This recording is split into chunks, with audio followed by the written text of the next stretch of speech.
Pagkagising ko, syempre, kahit wala pang ligo, lamon na agad.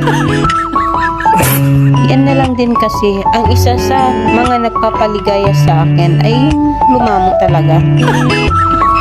Syempre, para mas malakas mamaya sa bakbakan.